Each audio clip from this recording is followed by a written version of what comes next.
Squiz Kids acknowledges the traditional owners of the lands on which we podcast, the Turrbal and Kombumerri people. This is a Squiz Kids podcast. Your fresh take on what's happening in the world around you.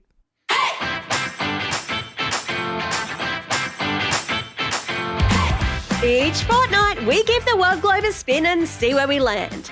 Then we take the kids of Australia on an audio excursion to visit that country and its people. I'm Christie Kijurina, and today on Squiz the World, we're visiting a country that has a dragon on its flag. TV only arrived in 1999, and success is measured in happiness, not money. Can you guess? Strap yourselves into the Squiz Kids Superfast Supersonic Jetliner as we take off and take a squiz at the Mountain Kingdom of Bhutan, the land of the Thunder Dragon. Just the facts. Bhutan's official name is the Kingdom of Bhutan, but it's also known as the land of the Thunder Dragon. Fierce storms that roll down from the Himalayas make the name the perfect fit. Plus, the dragon symbolises power and protection. There's even a dragon on the country's flag. Bhutan is tucked high in the southern slopes of the Himalayas, sandwiched between India and China. It's pretty close to Nepal. It's about half the size of Victoria, but with mountains stacked on mountains. The average elevation is more than 2 kilometres above sea level. Whoa. The capital of Bhutan is Thimphu, and the whole country has a population of just under 800,000 people. Most of them still live in rural villages, although more people are moving into towns and cities. The terrain is dramatic. Snow-capped peaks, deep valleys and fast-flowing rivers. The climate varies from icy cold in the north to subtropical warmth in the south. Bhutan is home to some amazing animals too. The takin, its national animal, is like a mix of a goat and an antelope. It has snow leopards, red pandas, and even legends of the Yeti. Politically, Bhutan is a constitutional monarchy, so it has both a king and an elected parliament. And unlike most countries, Bhutan doesn't just measure its success in money, it uses something called the Gross National Happiness Index, which focuses on well-being and balance. Imagine if your report card included not just maths and reading, but also how kind, balanced and happy you are. That's Bhutan. And speaking of culture and values, let's check them out. Let's get cultural. Now, Bhutan is one of those places where it feels like you've stepped back into the past. Temples, monasteries and traditional homes look like they've been frozen in time for hundreds of years. The majority of Bhutanese people practice Buddhism, which teaches compassion and balance. That's where the gross national happiness idea comes from, the belief that well-being and kindness matter more than just money in the bank. This focus on people and community shows up in some surprising ways. For example, Bhutan's capital city has no traffic lights. The government tried installing some, but people hated them. They preferred the personal touch of a human traffic controller who can smile, wave, and keep the traffic moving. The king even issued a culture law saying citizens need to protect their traditions, including the way that they dress. That's why men wear an outfit called a go and women wear a kira. And until 1999, there was no TV in Bhutan, no Pokemon, no Bluey, no Netflix, and the internet only arrived in the early 2000s. No way. Talk about a time warp. But cultural protection has had its harsh side too. Many Bhutanese of Nepalese origin, called the Lhotshampa, were forced to leave because they didn't fit the government's strict ideas of traditional Bhutanese identity. So in Bhutan, you'll find colourful festivals, ancient temples, and a society deeply proud of its culture. But you'll also see how the effort to preserve tradition can create tension. And speaking of traditions, one of the most important parts of Bhutanese life these days is school, where kids are taught not just reading and maths, but also these cultural values, which means it's Time for school. In Bhutan, school uniforms are anything but boring. Forget polo shirts and skirts. Boys wear a knee-length robe called a go, and the girls wear a long dress called a kira. Imagine showing up to class looking like you've stepped straight out of the history books, and that's kind of what it's like.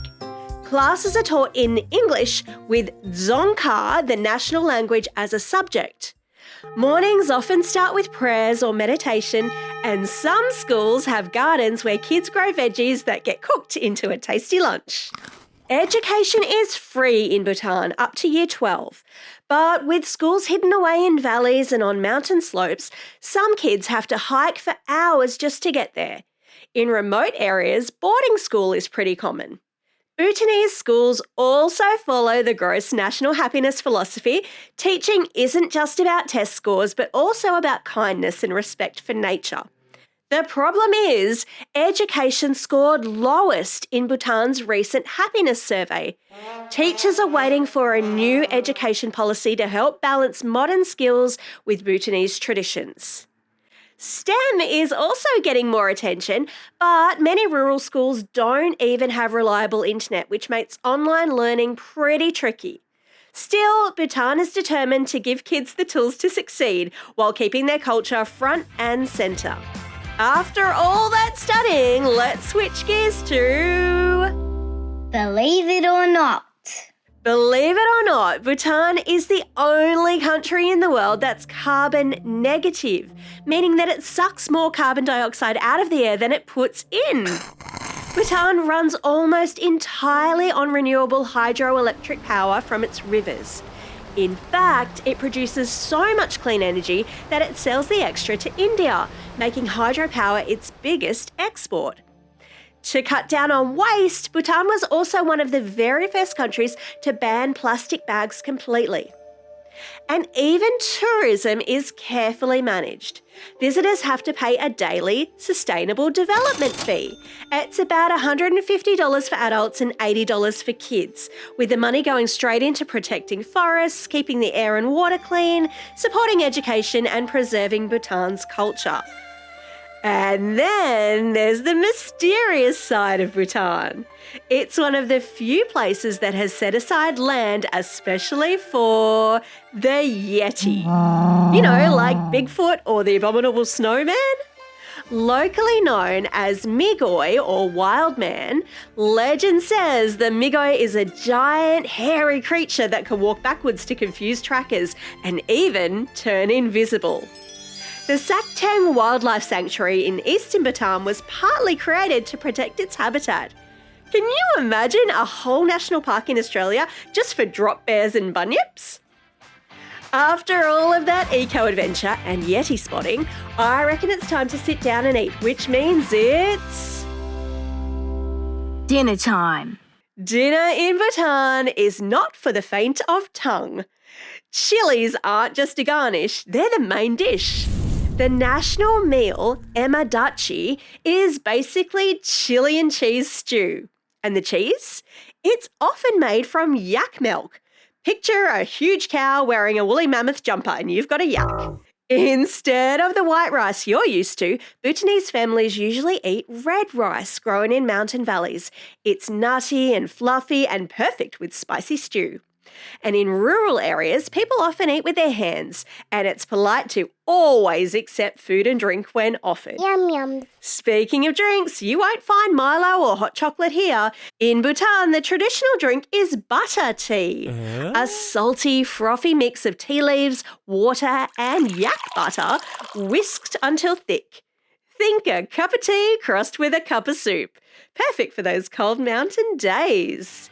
So whether it's red rice, yak cheese or chili peppers galore, food in Bhutan is all about comfort, sharing and warmth. Time for the quiz. This is the part of the podcast where you get to test how well you've been listening. Question number 1. Bhutan is known as the land of the what? I'll give you a hint. There's one on their flag. It is called the land of the Thunder Dragon. Question number 2. Like Scotland has the Loch Ness Monster, Bhutan also has a famous cryptid. That's an animal that's claimed to exist but hasn't yet been proven. What is Bhutan's cryptid called?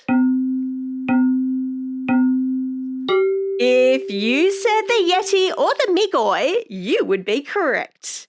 Question number 3. What type of milk is used in Bhutanese butter tea? That's right, it is the delicious yak milk. Well, that's all we have time for today. Thanks for staying curious about the world and joining me on this incredible trip to Bhutan.